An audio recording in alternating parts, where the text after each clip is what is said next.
What's up mga ka-Investa? In this video, I'm going to answer a very common question in the community, which is, ano nga ba ang dapat gawin kapag nakakaranas ng losing streak? So for more free stock market videos and business or personal finance, feel free to like this video, subscribe, hit the bell button. Hopefully, we can continue to provide value to everyone. And guys, before I move on to the main point of the lesson, I just want to give a few shout-outs sa mga people na lagi nanonood, lagi na ikipag-interact sa amin. So, I have a few people sa kanyang listahan ngayon. Shout out kay Francis Abelio, si Boss Francis lagi nanonood. EJ Dayaw, Christopher Agustin, Veronica Castillo, Carlos Johnson, Bianca Almeda. Alright. So, thank you guys for, watching, supporting us here. Hopefully, we can reach more people, inspire more people, and impact the lives of, more and more Filipinos, right? But for the main point of the lesson, I'm going to give you guys, 3 things you need to do whenever you experience a losing streak. And this is really coming from my own personal experience. Kasi, like anyone out there, nakailang ganito na ako, and yes, it can be frustrating. So when we say a losing streak, we can define it as a series of losses in the stock market, or any financial market. So let's say, naka-5 cut ka, sunod-sunod, 7, ganun. Or pwede kang isa lang isang malaking loss. Tapos medyo na-tilt ka, na-trigger ka. You can consider that, a losing streak, di ba? Well, it can be for 2 reasons Number 1, when you go through a losing streak, baka may tataka kasi, bakit lagi yung talo? But number 1, it can be your selection criteria may be off. So baka you need to retweak your strategy, hindi ba find a better one, but maybe use it in the right market environment. If you're in a bear market, trading breakouts, mas mahirap. Or maybe it's just the market is crashing, or the market is in a sideways trend. Yun nga, it kind of goes hand in hand na hindi siya swak sa sistema mo. Especially if you prefer to have a niche, right? But anyway, I've been through, a lot of losing streaks, diba? For my time in the market. And normal lang naman siya, everyone goes through it. Diba? But walang genius naman na accuracy rate ko, 80% di ako nagkakamali. Hindi naman ganun. So everyone goes through it. But I believe the defining factor is how you handle it, diba? How you go through it, so when you know you're in a losing streak, dapat di ka nag-revenge trade, dapat di ka nag-try bumawi ka agad. So what are the 3 things I do? The first thing I do is, number 1, I take a break. Diba? So, I take a break from the market, and it's not necessarily parang, magbabakasyon ako isang buwan, ganun. It really depends on you. How long you want to take a break. For me, it may be a couple of days, 3 to 5, or maybe a week talaga pag naolats. I remember when I started trading the global markets, first 5 days I was up 15%. And then, overtrade, oversize, overleverage. And the next 2 weeks, nag 30% downswing, drawdown, so negative 15%, which nabawi ko naman eventually. And I think 2 or 3 months nabawi ko. Nag-start ako nag-trade ako na maayos na. But that was a big loss, diba? 30% downswing, first time ko ma-experience yun. And I took a break for a week. Diba? So, when I say take a break, ano ba gagawin mo? Parang si chill-chill ka na lang ba? Tapos, wala ka nang gagawin, no. So, the first thing you do is take a break. Hindi man natuloy ang mga pangarap mo nitong 2020? Tara, let's make them happen in 2021. It's time to stop surviving. It's time to start thriving, because the coming year will be your best one yet with the help of InvestaFest 2021. Ito na ang pinakamalaki, pinakabongga, pinakasiksik na virtual finance festival ng bansa. We have invited over 20 top entrepreneurs, innovators, influencers, and industry disruptors to help you prepare for your future, for your business, for your career, and for that life you've been dreaming of. All of these for only 499 pesos. But wait, let's make things a little more exciting, shall we? Let this be our Christmas gift, our New Year surprise to all of you. Dahil ang basic access na InvestaFest 2021 is free. Yes, mga ka-Investa, libreng-libre ang matuto from these experienced industry figures. Libreng-libre malaman ang kanilang mga sikreto. Libreng-libre ang maging successful katulad nila. Kaya, Invite your friends and loved ones at sabay-sabay tayong makisaya at matuto sa InvestaFest 2021, ang pinakamalaking virtual finance festival ng bansa. Register now. The second thing you do, now you have to journal. But not only journal, but you need to review and reflect.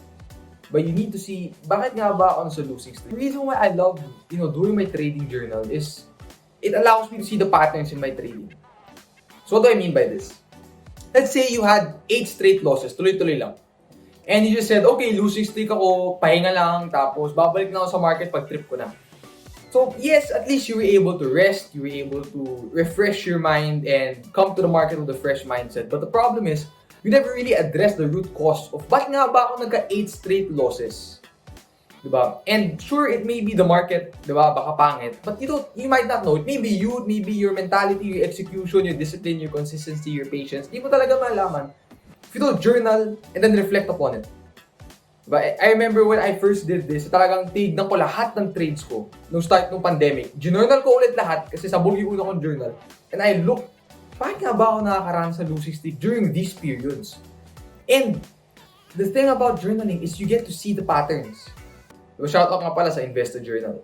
Investa Prime, pogi yan. Anyway, so I got to see the patterns. I got to see, ito pala yung dahilan kung ba't ako nakaka-losses. Diba? Maybe in this losing streak, it can be di ako nagkakat na maayos, or maybe I buy too late, I buy something too extended. Yan. Those are some common reasons, or kasi na-FOMO ko, na-hype ako, pwedeng ganun. And if you're able to address the root problem, there's a higher chance na hindi mo maulit. Baka ulitin mo kung matigas ulo. Ako, matigas ulo ko, nauulit ko yung mga mistakes ko. Even until this day, I'm still trying to be a better trader each and every day. But at least, when you know the root cause, now you can take a step towards finding a solution. Diba? Finding a resolve para di maulit. Para di ka ma-FOMO, di ka ma-hype, maayos pagkat mo, di ka mag-oversize. And for me naman, the reason I always go through losing streaks, I think I probably got through 3 or 4, is I always go through the losing streaks after my biggest wins. So comment kung nakaka-relate kayo. So whenever I make a big win, diba, 50%, 40%, whatever, basta malaking gain, pumapasok na yung tinatawag natin na Superman syndrome na I feel like, hindi naman I am the market, but I feel like, di ako magkakamali. Parang titirahin ko to, titirahin ko yan. So, prior to getting that big win, selective ako. So, parang sniper, titira ako ng big picture play. Tapos, pag kumita ako 40%, 50%, bigla na lang kung ano-ano na trade ko, mga hindi ko grade A setup. So, that was the pattern na I finally saw after 2 years. After every losing streak kita ko, malaking gain ako, say, 60%.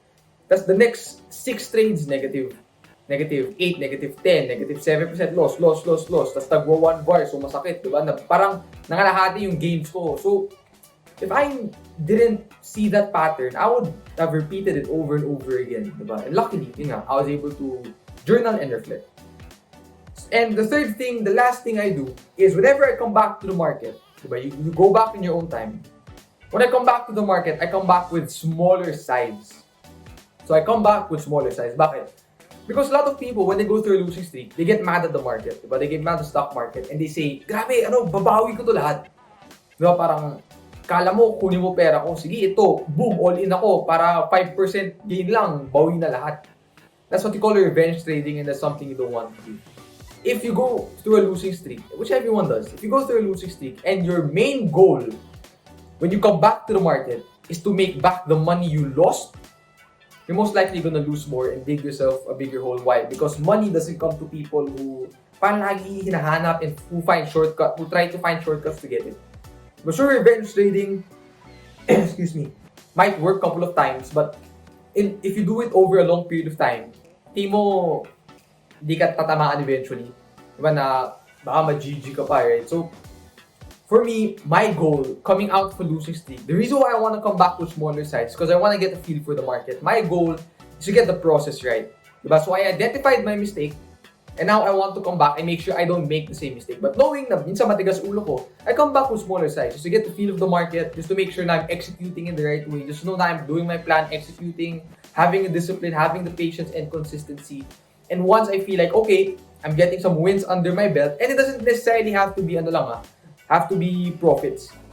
I count naman yung pagka-cut loss as a win eh.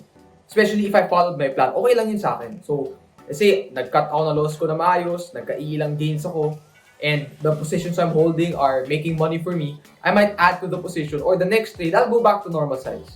Right? So from the top, number 1, when you go through your losing streak, you want to take a break.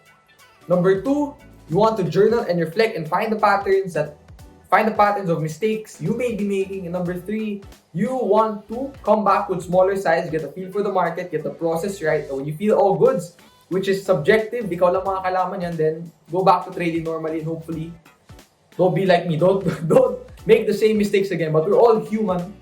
So, just trust the process, right? So, hopefully nakatulong to sa inyo. Hopefully, your trades are going well. And see you guys in the next video.